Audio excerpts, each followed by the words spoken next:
अच्छा आतिफ, जैसे राहिल बात कर रहे हैं ना, क्योंकि आप भी फील्ड के लोग हैं और मैं भी फील्ड में रहती हूँ, मैं भी प्रोग्राम करती हूँ, रिपोर्टिंग से आई हूँ, लोगों के साथ इंटरेक्शन रहता है, बाहर निकलते हैं।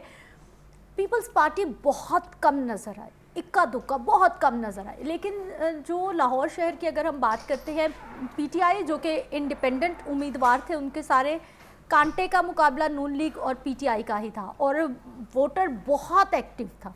आपका क्या एक्सपीरियंस रहा? वोटर कितना चार्ज था, कितना जो है वो अग्रेसिव था कि वोट ज़रूर कास्ट करना? देखिए, इस बार मैंने देखा है कि जो 2018 में तो हम देख रहे थे कि नून लीग और पीटीआई के वोटर जो है वो बहुत ज़्यादा चार्ज थे, एक दूसरे के खिलाफ नारेबाजी जो थी।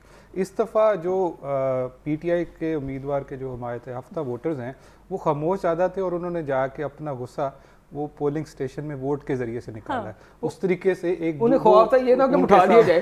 अच्छा, इलेक्शन से पहले बहुत से लोगों को ये डर था वोट डालने जाएंगे उठा लिए जाएंगे। उन्होंने अपनी राय का इजहार वोट के जरिए से किया, और जो होना भी चाहिए, ना कि जो एक दूसरे के खिलाफ जो है नारेबाजी और एक दूसरे को नुकसान पहुंचाने की बजाय जो आप अपने लीडर को चुनना चाहते हैं, आप अपने अवामी नुमाइंदे को चुनना चाहते हैं, उसका इजहार जो है वो वोट के जरिए से ही होना चाहिए। ना कि आप ये सियासी लीडरों पर ही होता है कि वो अपने वोटर्स को इस सतह पर ले जाएं कि वो एक दूसरे को नुकसान पहुंचाएं। ये सिर्फ सियासी तौर पर राय का इजहार है। जो बात मैं बिल्कुल एग्री करता हूँ, लड़ाई झगड़ा नहीं होना चाहिए, लेकिन जो इंतखाबी रंग है वो नजर आना चाहिए ना, कि आपको पता है कोई इंतखाबी रंग है, कोई तराने लग रहे हैं, कोई नारेबाजी हो रही है, ये एक हिस्सा है इलेक्शन का हिस्सा है। लड़े ना, लड़ाई के लिए किसी ने नहीं कहा कि आप लड़े, लेकिन वोटर निकला खौफजदा था, इसमें कोई दो राय नहीं। क्योंकि जो इंतखाबात से एक दिन पहले तक होता रहा एक जमात के साथ और उनके उम्मीदवारों के साथ जिस तरह होता रहा, घरों से उठाए गए, छापे मारे गए, तो वोट देने वाले भी खौफजदा था कि ये ना हो कि हम जाएं और पकड़े जाएं। देखिए अच्छा रहील भाई, ये जो पाकिस्तान की हिस्ट्री है कि आप किसी भी इलेक्शन के हवाले से बात कर लें,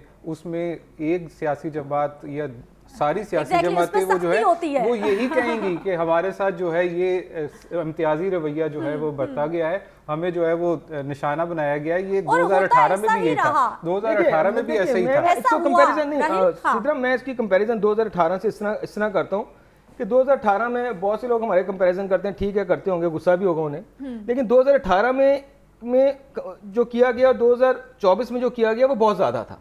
आप देखें 2018 में एक सियासी मुखालिफ था ना, ख्वाजा साद हफीज था, पकड़ा गया, उसकी फैमिली को कुछ नहीं हुआ, उनके खानदान को कुछ नहीं हुआ, किसी का कारोबार तबाह नहीं किया गया, किसी की बच्चियों को नहीं पकड़ा गया, किसी के घर वालों को नहीं पकड़ा गया, मुसलसल छापे नहीं मारे गए।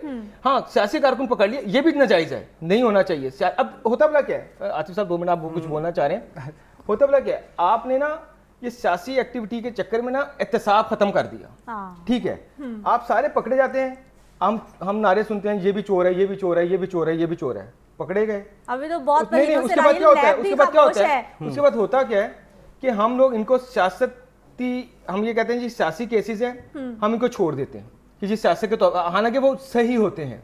नुकसान किसका होता है? मुल्क और कौम का होता है, वो लोग भी बच जाते हैं सियासी केसेस के तौर पे। आप जो पकड़ दकड़ करते हैं वो हमदर्दी भी ले लेते हैं, वो किसी भी पार्टी की हो, आपको ये नहीं करना चाहिए। आप ये बात एहतसाब की बात कर रहे हैं, जो जिस तरीके से केसेस बनाए जाते हैं, हम नहीं उसकी कोई भी डिफेंड नहीं करता कि जिन्होंने करप्शन की है, मैं ये कह रहा हूं सियासत को फायदा नहीं लेते, निशाना बनाने सियासत का फायदा ले लेते हैं। जिस तरीके से केसेस को चलाया जाता है, जिस तरीके से अदालत में फैसला आने से पहले ही बाहर फैसला सुना दिया जाता है, ये चीज़ें जो है उन फैसलों को, उन केसेस को मुतनाज़ा कर देती हैं। जो जिसका काम है उसको वो कर देना चाहिए। टर्नआउट बताइए मुझे, टर्नआउट बताइए। टर्नआउट तो मेरा ख्याल है कि 2018 से कम रहा।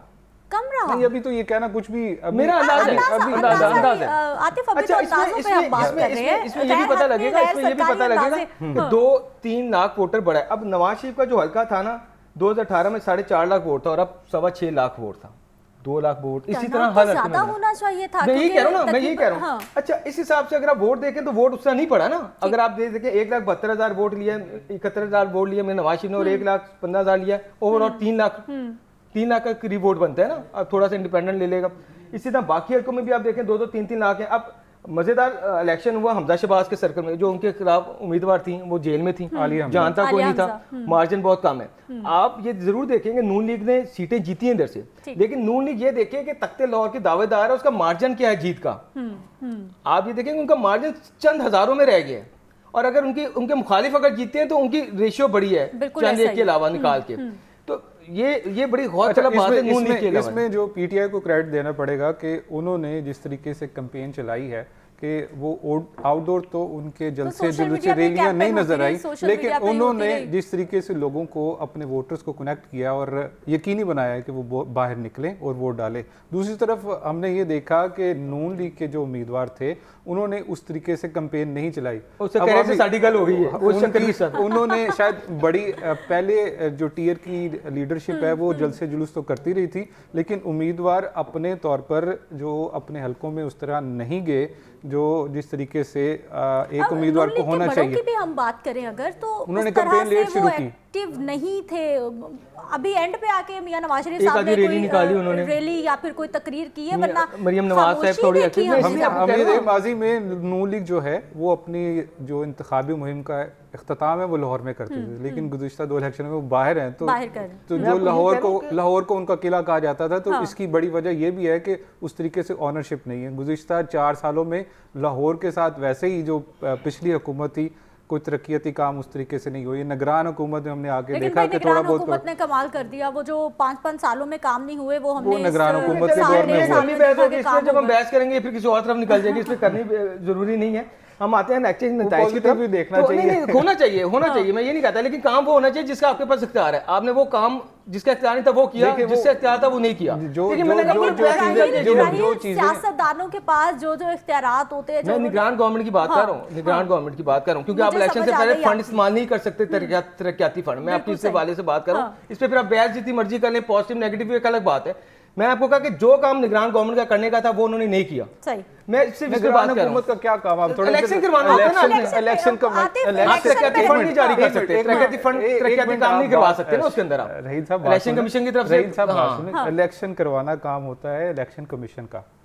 ये बात आप नाते सर ना इलेक्शन कहें। कमीशन का काम होता है निगरान निगरान गवर्नमेंट का काम हुकूमत सिर्फ होता है उसको फैसिलिटेट करना, करना, और तरक्याती काम नहीं करवाए जा सकते। facilitate फंड करना जारी होता नहीं हो सकते इसके अंदर। आप ये बात को मद्देनजर रखना करना होता है। इलेक्शन का- चलिए मैं आपकी बात मान लेता हूँ, फंड जारी नहीं हो सकते ना। मैं आपकी बात इस बात को इस तरह ले लेते हैं।